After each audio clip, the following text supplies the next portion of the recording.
of Campbellsville University Senior Seminar's discussion on important politics and issues. In my group today on our panel, we have three presenters. We may have a fourth one joining us a little bit later who's having some technical difficulties. But we have kind of going around the screen, Jacob Lee, Lucas Pennington, and Rebecca Hoffman. Thank you guys for joining me. I do appreciate it. So today the topic of conversation is broadly defined this question of dependency or dependency theory or dependencia. It goes by lots of different names depending on which language. But essentially the discussion is on the relationship between the United States and other regional hegemons and these smaller countries that kind of get captured in their sphere of influence. So I'm going to start it off today with a couple of questions, and for those of you who might be watching at home or watching the recorded version of this, I'm going to turn my camera off and kind of let the panelists take control of the conversation as much as possible. I'll only jump in when necessary to maybe bring the conversation back on track. But to kind of get us started and to turn it over to the panelists, why don't we start off by, first of all, talking about what dependency theory is, and maybe let the viewers at home or the viewers who are watching the recorded broadcast kind of let them know what we're discussing. Anybody who wants to start it, go right ahead. Right, so dependency theory is the theory that developed around the time of American imperialism, and really it was focused towards Latin America, where we moved wealth from the periphery of these societies to the center of our own, and we kind of made these countries dependent on us economically for any kind of development that happened, and really you saw a large buildup of wealth in the United States, and you didn't really see that in Latin America whatsoever. Yeah, basically that's exactly what it is. Like when I think about dependency theory, I think about exploitation, and with exploitation, I think about how the bigger countries are going into the smaller countries and exploiting their strengths to benefit the first world countries, and as a result, the third world countries are being put to the side and kind of downgraded because they're not getting anything in return.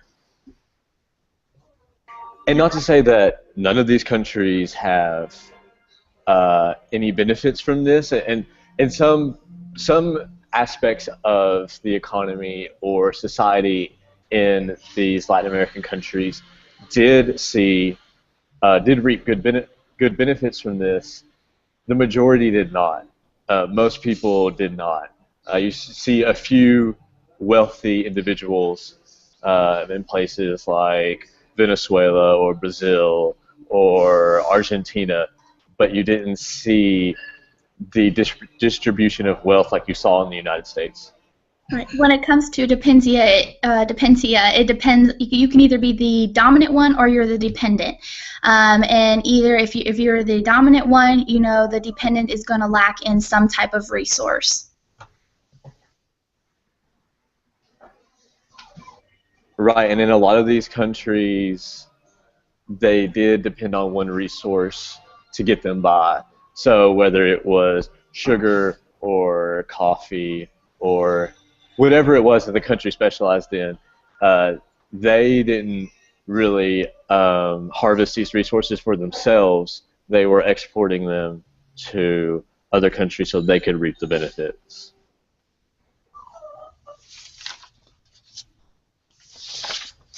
And when you're talking about the dependency theory, like how countries relate to one another, is the fact that, like, for example, America can go into Cuba, and I think this happened earlier, went into Cuba, and Cuba didn't really like how America came in and stuff, so therefore Cuba's results were more negative, and I mean we're still dealing with those struggles today, and the fact that Cuba's trying to be reintegrated back into the international trade system and such. Okay, so when it comes to the, like, once again, the dominant and the dependent person, the dominant would be the industrial nations, and then we have the dependent would be Latin America, Asia, and Africa, which rely on heavy exports of single commodities for foreign exchange for earnings. Right, and like we're talking about interactions between the periphery countries, didn't really happen. these periphery countries like Costa Rica, Guatemala, Brazil, Venezuela, Cuba, all of these Latin American countries, they were interacting with the United States, but really not with each other. So Guatemala was selling its coffee to us, but was not really selling it to anyone else.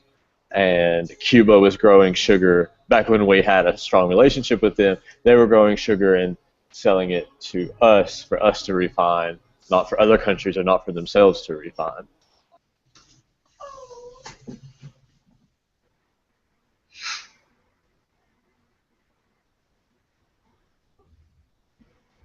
And this had a serious effect on the periphery countries because they were kind of locked in this state of poverty, more or less. And we still see that, and they're still struggling to come out of this state of poverty that we kind of put them in, making them dependent on us. Their economy is dependent on us, on the core. Yeah, definitely. Like, basically, the reason why this is happening is because we're going in there and we're, like, I say it again, I'm going to focus on this word, exploit their strength and stuff like that. And, like, we're using their labor force and we're getting it at a cheaper rate. And then we're bringing that stuff back. And then when we, like, ship it back out, or we're using their resources to create more products, we're selling it at an even higher rate, which is causing a downfall in their economy because they're giving out this cheap labor and they're not making enough to be able to buy the products that they're being able to make.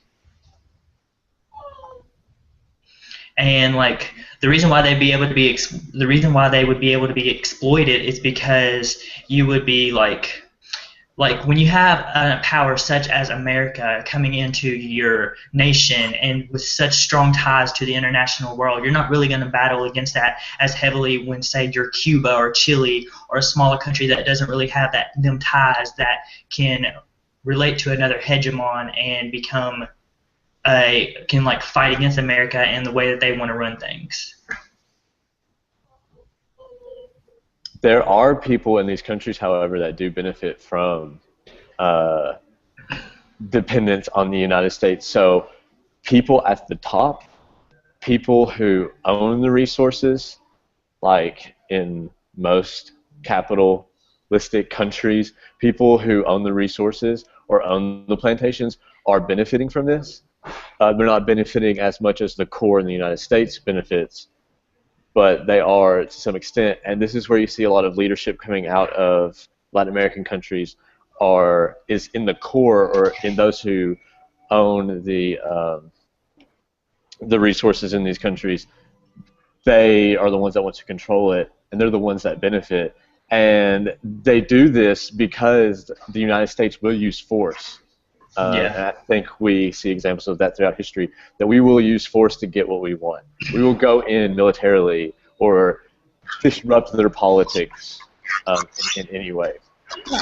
And I agree with you, James. You know, we have the core, and then we have the prophecy, and then if they do benefit, if the prophecy has a relationship with the core, they benefit better. If the prophecy, if they don't have a relationship and only work within themselves, they don't benefit at all. When the core and the prophecy work together, they have trading patterns which result in continuous growth of both political and economic power. So I think they do benefit as long as they do work together with the core and not just within themselves.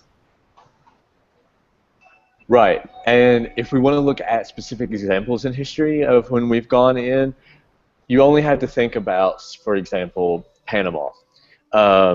We started a rebellion in Panama to get their independence from Colombia so that we could build a canal there that would benefit us economically, and we controlled it for the next 90 years.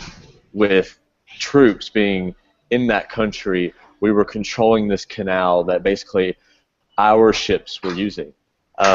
We also saw that in Nicaragua. We funded Contra movement there. We did it in Cuba. We sent troops in there to govern the country. it's been something we've consistently done in the region for the past 100 years or so. And not only that, can y'all hear me all right? No? Okay.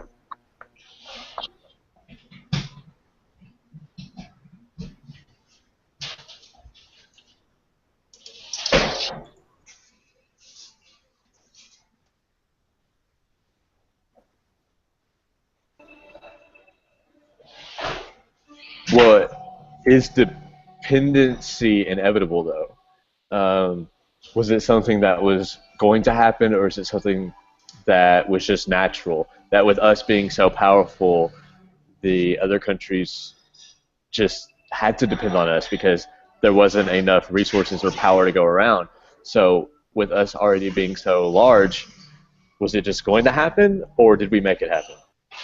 I think it was inevitable because, I mean, with the smaller countries and stuff, if they're not going to have a way to stand up against the big hegemons in the world, such as the United States and such as the British and stuff like that, how are we going to stop from these smaller countries being exploited and being, like, got into a situation to where that they have to give us their resources and they have to have some type of income, and if they're not going to have some type of income, if they're not willing to sell us their products by a lower price, because we'll just find somewhere else to get it from. Right. I don't know if it could have been avoided if the United States had continued to go along the path of not intervening in foreign affairs. It definitely could have been, but when we changed our ideology into one that was aligned more with imperialism, of course it was going to be inevitable because that's what imperialism is about. Um, but yeah, the way things happen, I don't really see that it could have been inevitable. But was there any way for the Latin American countries to stop what happened? Could they had somehow formed a confederacy or alliance against us, and why did they not? They probably, like, I feel like the only way that they could have made it stop is if the fact that they had to band it together and maybe tried to work together within a region and make themselves a regional hegemon and work, because Latin America, all the countries are pretty close together, so if they had to work together to become a regional hegemon, and maybe they could have been like one of those core country areas that could go out there and possibly find other countries to help benefit them, and then maybe the US would have to find somewhere else to go instead of exploiting Latin America. Right, and you definitely saw this movement towards solidarity within the Latin American community. You saw kind of a mutual distrust and disdain for the United States. You saw a shift towards socialism and communism. They were more likely to align with Russia than the United States, but the United States definitely kept an alliance from forming between these countries, and it kept things unstable in the region, more or less. Yeah, definitely. And then, like, going on to whether it's getting better or not, I feel like that it's getting better in the fact that these hegemons are not pressuring these smaller countries as much as they used to. But I feel like we're seeing more of the effects from the past, what has happened in the past today, which is all these countries are now struggling to become economic powers in the world, and they're trying to like better their society and their citizens. And I feel like now we're just trying to deal with and sort out what has occurred from what happened in the past. And I think that's absolutely right. Mostly because a lot of what we've done is kind of like social conditioning and conditioning through education, and that was done in the past, and now we're seeing its effects. I'm talking specifically about, like, take missionaries in Africa, for example. Took missionaries over there to implement all these different social and religious values, and those were put into place for our agenda. That wasn't for their good. And I know we're talking about Latin America mostly, but Africa also has a lot to do with this.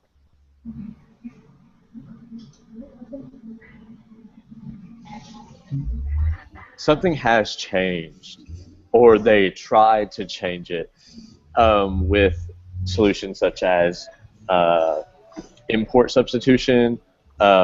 So they tried to, instead of importing things from the United States, create their own economy based around things they were importing. So they would, instead of importing Coca-Cola, for example, they might create their own domestic cola, Inca Cola, or something like that. So they're not so dependent on what we created. And this didn't really work out for them. Maybe if they had gone the Asian route of export-oriented models where they were creating the goods and selling them to us, that might have worked better because it worked more for China versus than the import substitution model that Latin America tends to use. I don't really feel like the U.S., the big powers would have ever let that happen. I don't feel like they ever would have let Inca Cola exist. I mean, it's like we own the machines. We own the capital. So I'm like creating a new, multinational corporation that just won't happen in one of these countries. I don't think. What do you think? Right, and I don't know if they intended them to be multinational, but you definitely saw a push in say Mexico to create their own car companies, which they weren't very good. And most of these import substitutions that they came up with, they, for lack of a better term, sucked. And they kind of had to turn back to our products. But, I mean, today we do see freer trade, especially between us and Mexico, for example, with legislation like NAFTA, for example.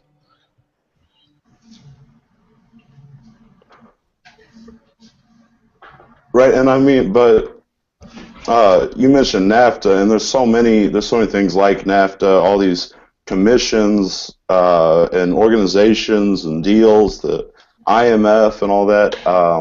I feel like at the end of the day, they just benefit us in America, the big guys. I don't even efforts at granting aid to these countries, I think, are just disguised. In reality, they always kick back the most profit to America or France or Britain, wherever. I see Lucas nodding. I think he agrees. I do. But and I feel also, like go ahead, Lucas. No, I was just gonna say that I feel like that we have seen proof of growth happening and stuff like that. Like I feel like with growth you have to see a downfall. Like you have to see I believe that there has to be some type of fall for there to be growth. And that the fact that we're seeing all these countries such as Venezuela currently going through their economic crisis and their crisis with their leaders and stuff like that, I feel like that's a sign of growth. It's a sign that people are ready for change and that people are ready to become self-sufficient and they're ready to go out in the world and make a difference and be like for Venezuela, for a fact, like they want to be able to create ties with other countries so they can continue to grow and continue to become bigger than what they are. They don't want to be this country that has to depend on other countries to be better than they are now. They want to become better because they are self-sufficient and they want to become self-sustainable. Venezuela is one of the most corrupt nations in the entire world, and I don't think they're anywhere near self-sufficiency or self-sustainability. They have some like the largest oil reserves in the world, and yet rather than refining their own crude oil, they ship it off to Russia, and then they buy it back from them. So I think Venezuela is just doing awful, to tell you the truth. Yeah, and on the opposite end of the spectrum, you did see growth in places like Brazil, even higher rates of development in Brazil. That's kind of slowed as of late, but say in the earlier decades, so the early 2000s, you definitely saw Brazil growing in a way that they couldn't have done if they were entirely dependent on the United States. When it comes to South America and blaming the United States, you have these other countries that depend on us.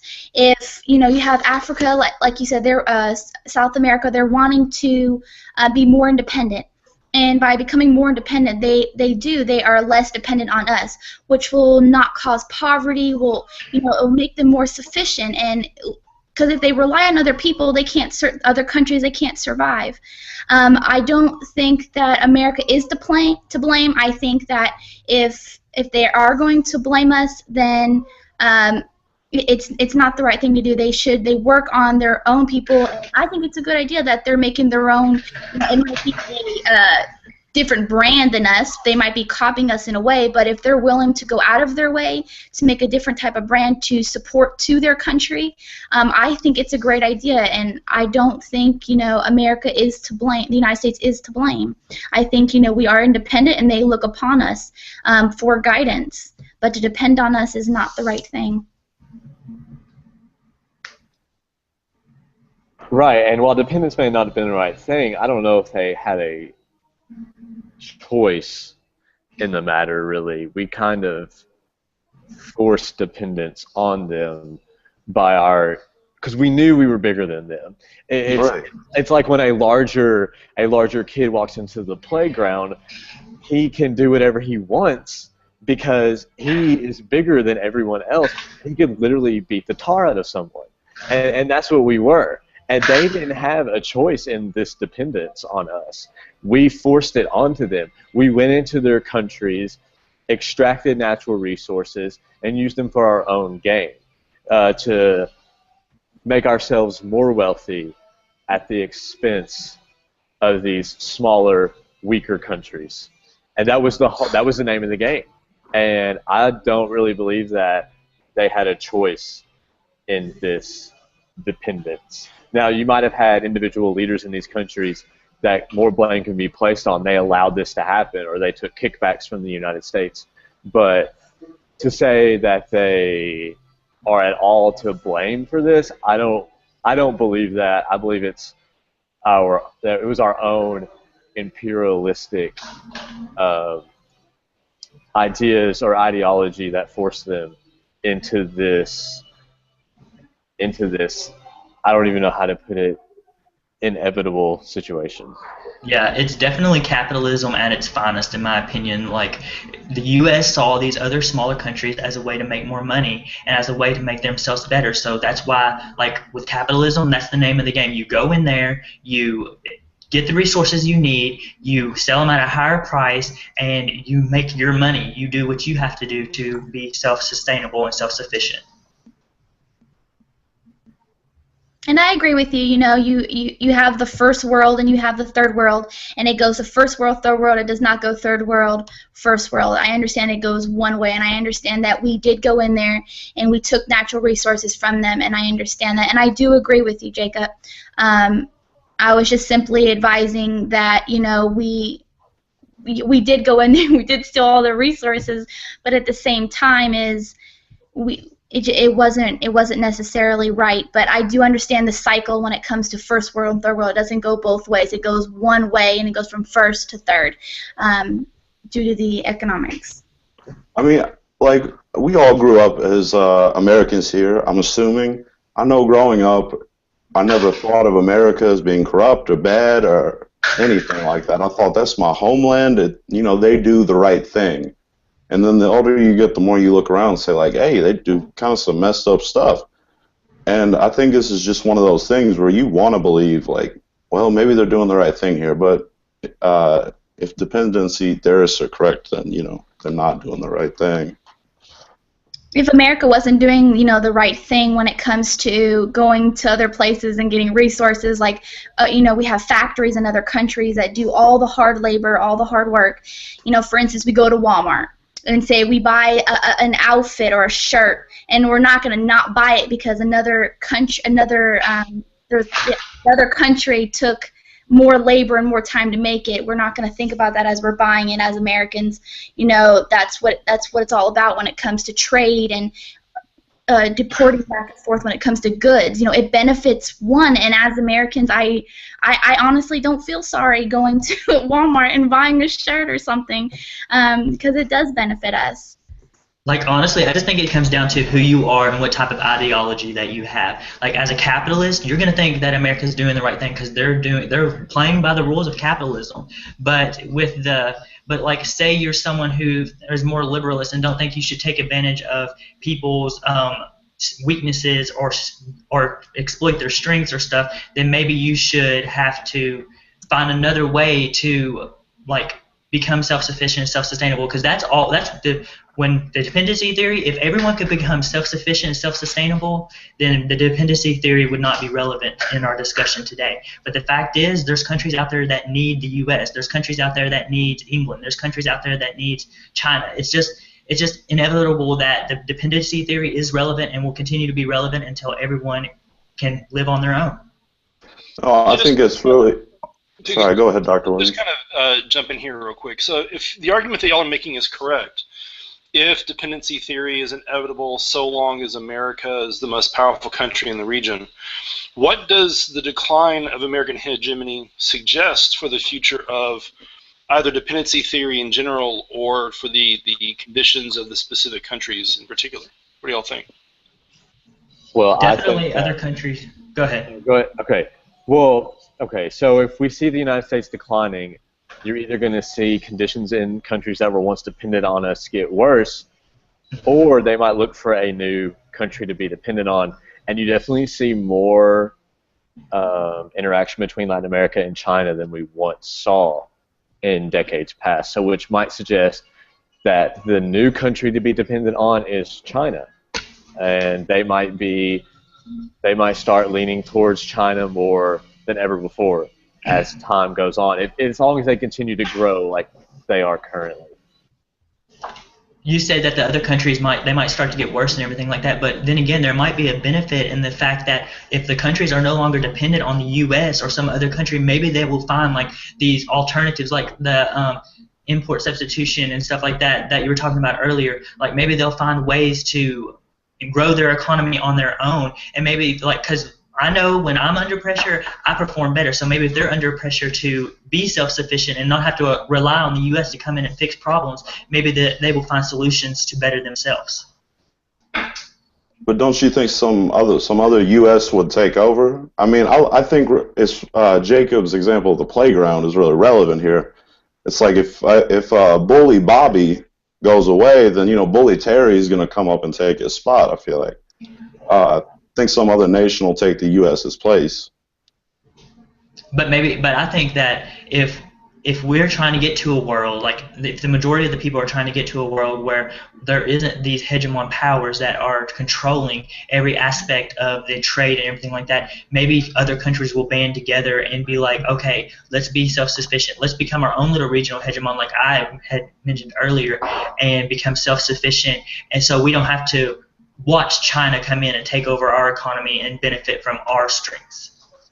But what we're watching isn't really the intention of the majority of people, and it won't be. It's the intention of the financial majority of people, right?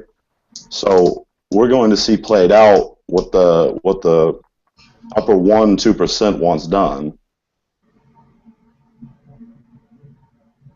Right, and in January of this year, we saw the Chinese president pledge almost $250 billion to be invested into Latin America over the next decade. So we definitely see China making a move here. And if we don't do something to stop it, then we're definitely going to lose our significant sway in the region. But maybe that's where the U.S. still needs... Go ahead. Go ahead. I was just going to say maybe that's where we see, even though the U.S. hegemonic like state is declining, maybe this is where they need to step in and like try to persuade China or try to keep China out of it. So so these countries do not become so overwhelmed with this. First of all, change. There's going to be dramatic change from U.S. control to China control. So there has to be a way to like counteract that and make it more like bearable for the smaller countries, because as the U.S., I think it's a moral obligation that we help these countries become self-standing, like such as our efforts in Iraq and Iran and stuff like that. Like I feel like we should step in and do something. I mean, the way that a couple of you are describing it, it almost sounds like countries in Central and Latin America are these sort of helpless countries with relatively helpless cultures that can't sustain themselves and are just waiting for the next big kid to come in and help them out. Is that kind of the perspective that you have? Is there something with these countries that maybe is inferior, or are you just saying that the next big bully will be bigger than them, and if they do try to stand up, they'll get beaten up? I hope I don't imply that about any of Latin America, because every Latin American that I've ever met has been a really hard worker, much harder worker than the average American that I meet, and so that tells you something about their culture. But I feel like once you're in like a financial corner with the Bernie Madoffs and the Warren Buffetts of the world staring you down, there's not a whole lot you can do. But I mean, we're like the U.S. history, like we were in this same situation with the British earlier, and we found our way out of it. So I do not feel like Latin American countries are helpless. I feel like that they're going to find their way out of it somehow. Like I feel like there's going to be some type of uprising that will show their people that there is light at the end of the tunnel. Because I mean, this is how we separated ourselves from the British, and now America is its own place, and now we're one of the leaders in the world. So I feel like we can't like. We're not saying that. I'm not saying that they're helpless, because I feel like these countries, they have resources. They have to just figure out how to use those resources, use their strengths to their benefit, and not let them be exploited by bigger countries, so that big bully doesn't come in and take over and benefit from their strengths. They need to use their strengths for their life, their sustainability, their sufficiency. Right, but let's look at this in the terms of history. If we look back, we were all kind of infant countries around the same time. We all kind of gained our independence more or less by the mid-1800s, and we just developed a little faster. And we were there when Latin America was going through its puberty stage, and we kind of cultivated them into these weaker countries, and it's hard for them to get out of that. And being 2015, I think we're definitely just seeing a new bully coming around. And it's not that Latin America isn't capable. They're certainly capable, but they've been pushed down decade after decade after decade by whoever the hegemon is at the time. And it was the United States. We see us declining, and now we see China rising, and China's just going to be the next bully. They're just going to continue to push them down. I have a question for you all. Like, if y'all say like there's a new bully coming, how is the U.S. going to react to that? How are they going to, like, are they just going to take a step back and let that happen, or are they going to try to do something and it's going to be some type of disaster, or are there going to be benefits or disadvantages to the U.S. just setting back? I don't think the U.S. can back down. You know, we're too tough and manly to do something level-headed like that. I think at some point we'll get crushed. I think at some point the other nations will get a little bit upset with what's the word? The egoism of us. So you would say that with this, that the U.S. is going to become like there's going to be like it's going to be like war against the U.S., the world against the U.S. possibly. No, not necessarily from this. But I'm saying if the U.S., if what you're saying is that other countries want to be the bullies, other countries want to take the U.S.'s spot, which I don't think they're necessarily the main bully. But if some other country wanted to preempt America, then yeah, I think they'd go to war. And China, I mean, China's military is the size of our population. What are we going to do against that? Right, and that's definitely a problem. And I think it's something that we think about all the time. But I don't think that it's going. Go ahead. I don't think that it's going. If we're talking about like you said, another bully coming in and trying, it's fairly common for somebody lower than the highest person to take over the biggest person. It's fairly common. But will it end in a war or something over that? I don't think so. I think that if another country steps up and tries to outdo America when it comes resource-wise. Like for instance, China, they manufacture clothes and toys. They manufacture so many things, and they have a lot of resources. And when it comes to something like that, I don't think the United States would start war when it comes to that. I think they would, try to work with China or work with somebody else that has a large amount of resources, so it doesn't, destroy us. I think it would benefit us, but I can't see the United States going to war for, if the other country came at us, in a negative tone, then I think so. But when it comes to another country having more resources and trying to be the top dog, I don't think the United States would. I think they would attempt to work with them before we'd actually have to go to war or something over resources. What would working with them look like? Working them would be sharing resources. If they have something that we want that would benefit us, negotiating with them, with their higher authorities, whether it's a prime minister or president, speaking with them and on their tone, on their level. There's always, communication is always the best before war. I don't see Americans as, violent people, nor do I see Latin America or other countries.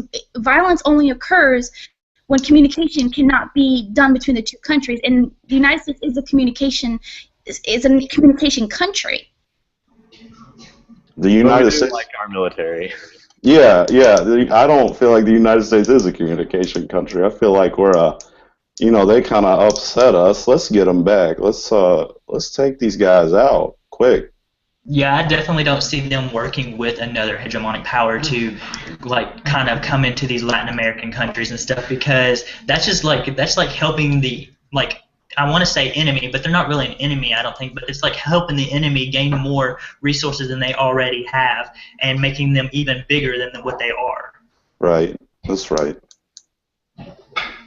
Well, in the couple of minutes we have left, then, as a way of ending or closing out this particular segment of the conversation, I'm going to ask you guys a couple of questions and just let you go around and one at a time give me what you think the best answer is. Do you think, first of all, that the Latin American countries were actually better off in this kind of dependent relationship with the United States? And secondly, do you think that it's in their best interests to help prop up American hegemony to prevent rivals such as China from rising and inserting their influence in the region? What do y'all think, one at a time? Well, the first question, there's two sides to it, because there's parts of Latin America that have been so primitive in the past.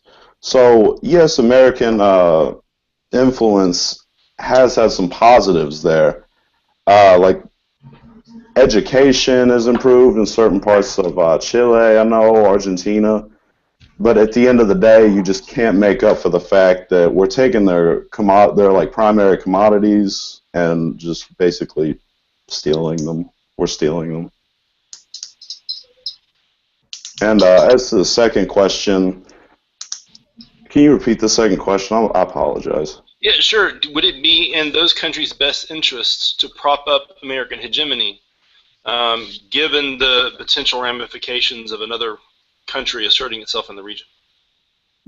Honestly, at this point, it might be, just because there's so many nations like Syria or Iran where there's so much stuff going on. You never know what that government's going to do when they get in there.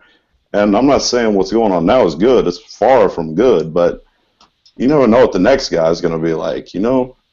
That's how I feel. That's too bad it's like that, but it is. Lucas, what do you think? Concerning the first question on whether I think Latin America would be better off without the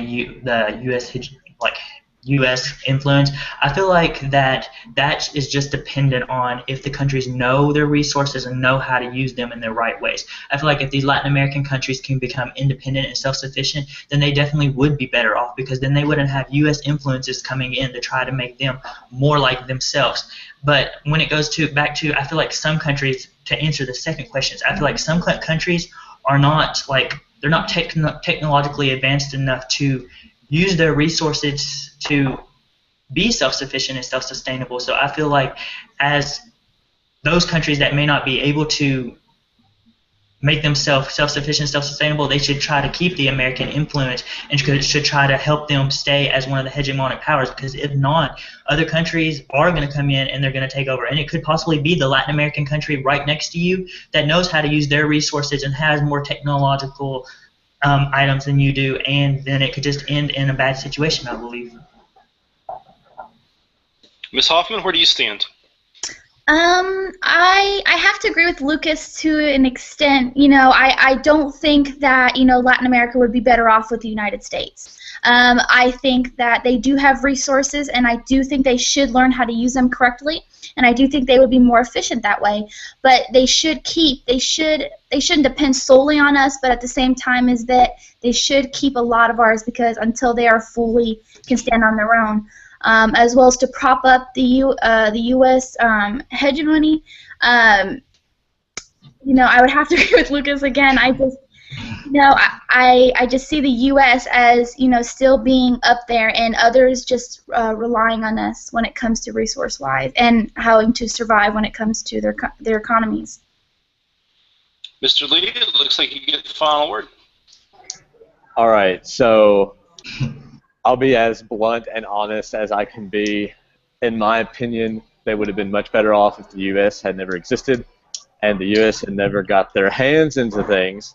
And it would probably be in their best. Tell us what you really feel. This is exactly what I really feel. Just imagine if we hadn't existed, how much better off the world would have been, let alone Latin America. And let's also think, should they really, I mean, should you really fight on the side of your bully where they could just turn back around and hit you right back in the face? I mean, should they really help prop up the people that have exploited them for decades just to make us as powerful as we once were, just so that we can go back in and do what we were doing before? I don't think so. I don't think they should help prop us up at all. Well, and that's going to have to be the final word on our discussion on dependency. For those of you who are watching at home or who will catch us later on the replay, I invite all of you to join us again next week at 1 p.m. on Thursday for our discussion on income inequality, where we'll be examining the problem of inequality in America and talking about some of the solutions, and maybe even some of the solutions that have been proposed by some of the presidential candidates. In the meantime, thank you all again for joining us, and y'all have a good day.